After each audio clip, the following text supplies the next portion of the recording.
Hello friends, ఈరోజు మేమైతే నేతి బొబ్బట్లు చేసాము. సో సాఫ్ట్గా చాలా బాగా వచ్చాయండి. ఒకవేళ మీకు ఇలా కావాలి అంటే చూడండి, ప్రొసీజర్ అంతా కూడా చెప్తాను. ఫస్ట్ మొదటగా నేనైతే ఇక్కడ 1 గ్లాస్ ఆఫ్ పప్పు తీసుకున్నానండి. ఇక్కడ శనగపప్పు.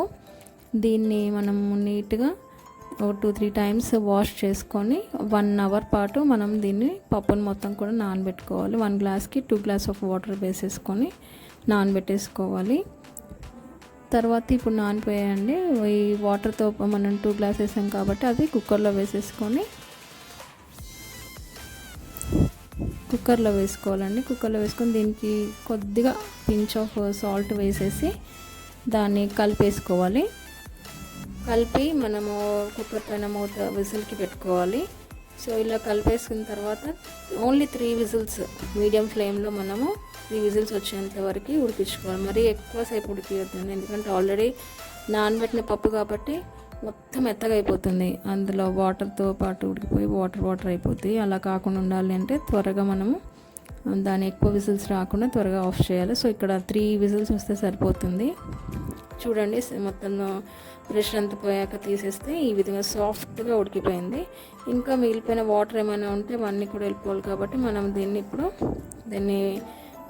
స్ట్రెయిన్ చేసేసుకోవాలి. చూడండి, ఈ విధంగా చేస్తే కొద్దిపాటి వాటర్ వచ్చాయి మనకు. ఇది ఎలానే పక్కన పెట్టేయాలండి. ఇంకేమైనా వాటర్ దానిలో ఉంటే మొత్తం కూడా వెళ్ళిపోతుంది కాబట్టి ఇప్పుడు సైడ్కి పెట్టి దీనికి కావాల్సిన పిండిని ఇప్పుడు మనం ప్రిపేర్ చేసుకుందాము. ఇక్కడైతే మేము ఆల్ పర్పస్ ఫ్లోర్ తీసుకున్నాము. దీన్ని ఫస్ట్ మనము జల్లించుకోవాలి చక్కగా నీట్గా. ఏమైనా డస్ట్ ఏమైనా పార్టికల్స్ ఉంటే అంతా వెళ్ళిపోతుంది కాబట్టి ఇలా మొత్తం కూడా జల్లించుకున్న తర్వాత దాంట్లో కొంచెం సాల్ట్ వేసుకోవాలి. దాన్ని మనము కొద్దిగా వాటర్ వేసుకుంటూ కలిపేసుకోవాలండి. మరి గట్టిగా చపాతీ పిండిలా కలపకుండా సాఫ్ట్గా కలుపుకోవాలి ఈ పిండిని. ఎందుకంటే మనము బొబ్బట్లు చేసేటప్పుడు ఈజీగా స్ప్రెడ్ అయ్యే విధంగా ఉండాలి కాబట్టి మనం కొంచెం సాఫ్ట్గా కలుపుకోవాలి. ఇందులో కొంచెం ఆయిల్ వేసుకొని మళ్ళీ ఒక్కసారి కలిపి తర్వాత కొంచెం ఆయిల్ వేసేసి పక్కన ఒక 1/2 అవర్ వరకు సైడ్కి అలా ఉంచేసుకోవాలి మనం దీన్ని. ఇలా ఇప్పుడు ఈ పప్పును మనం ఏదైతే మనము పిండి కలిపామో ఆయిల్ వేసి దాని పక్కన 1/2 అవర్ ఉంచేసాము కదా. ఇప్పుడైతే మనము బెల్లంకి కావాల్సిన బెల్లం తీసుకోవాలి కాబట్టి బెల్లం తురుముకున్నామండి. ఇక్కడ గ్లాస్లో ఏ గ్లాస్లో అయితే మనం పప్పు తీసుకున్నామో అదే గ్లాస్లో 1 గ్లాస్ బెల్లం, తురుముకున్న బెల్లం తీసుకున్నాను. ఇక్కడైతే స్టవ్ ఆన్ చేసి సిమ్లో పెట్టుకొని ఈ బెల్లంని ఈ కడాయిలో వేసేసుకొని జస్ట్ కొంచెం వాటర్ వేసేసుకొని అది మెల్ట్ అయ్యేంత వరకు మాత్రం దీన్ని కలిపేసుకోవాలి బెల్లంని. సో ఇప్పుడైతే నేను ఆల్రెడీ మాది సాఫ్ట్గా ఉడికిపోయింది కాబట్టి పప్పు అంతా కూడా దాన్ని ఒక స్పూన్ అదే కుక్కర్లో పప్పును వేసేసుకొని చక్కగా అదే స్పూన్ తోటి మొత్తం కూడా మెత్తగా అయ్యేలాగా మనం కలిపేసుకోవాలి.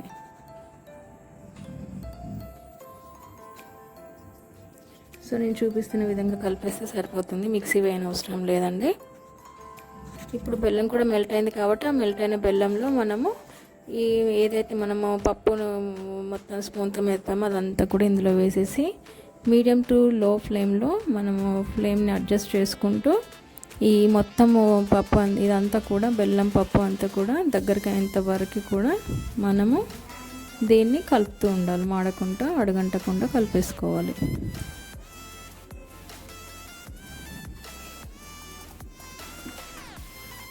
చూడండి, దగ్గరికి అయిపోయింది. సో ఇప్పుడు మనం స్టవ్ ఆఫ్ చేసుకొని ఒక 5 మినిట్స్ అలా పక్కన పెట్టేసుకోవాలి. ఇప్పుడు మనము దీన్ని బాల్స్లో చుట్టుకోవాలి. ఇలా చూడండి, మొత్తం కూడా ఇలా అయిపోయింది కాబట్టి బాల్స్లో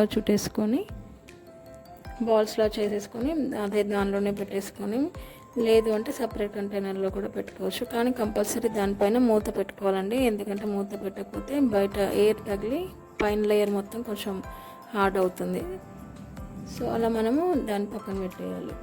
ఇక్కడైతే నేను ఆయిల్ కవర్ తీసుకున్నానండి. దాని మీద కొంచెం ఆయిల్ స్ప్రెడ్ చేసుకొని ఈ మైదా పిండి ఏదైతే ఉందో అది కలిపి పెట్టుకున్న పిండి ఏదైతే ఉందో అది మన చేతుల పైన ఇలా ఒత్తుకొని దానిలో ఈ మనము బెల్లం పప్పు పూర్ణం ఉంది కదండి, అదంతా కూడా ఈ మైదా పిండి మన బౌల్లో సేమ్ దానంతా సైజ్ తీసుకొని దాన్ని మనము జస్ట్ కొంచెం స్ప్రెడ్ చేసి దానిలో బాల్ని పెట్టేసుకోవాలి.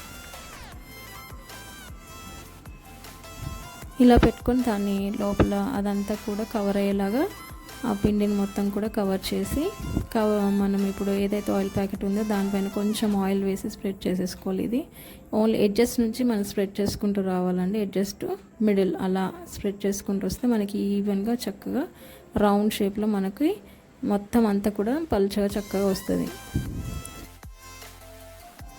సో ఇక్కడ ప్యాన్ పెట్టుకోవాలండి. ప్యాన్ పెట్టుకొని ప్యాన్ వేడవ్వగానే ఇక్కడ 1 టేబుల్ స్పూన్ నెయ్యి వేసేసుకొని నెయ్యి పైన మనం ఏదైతే మనము ఫింగర్స్తో ఒత్తామో బొబ్బట్టు అది నెయ్యితో ఇలా మనం 2 సైడ్స్ ఫ్రై చేసుకోవాలి. సో ఇప్పుడు పైన లేయర్ కూడా నెయ్యి యాడ్ చేసేసుకొని మొత్తం కూడా అప్లై చేయాలి. ఇప్పుడు కింది సైడ్ ఫ్రై అయింది కాబట్టి మనము దాన్ని తిప్పి మళ్ళీ ఇంకో సైడ్ కూడా మనం ఫ్రై చేసేసుకోవాలి.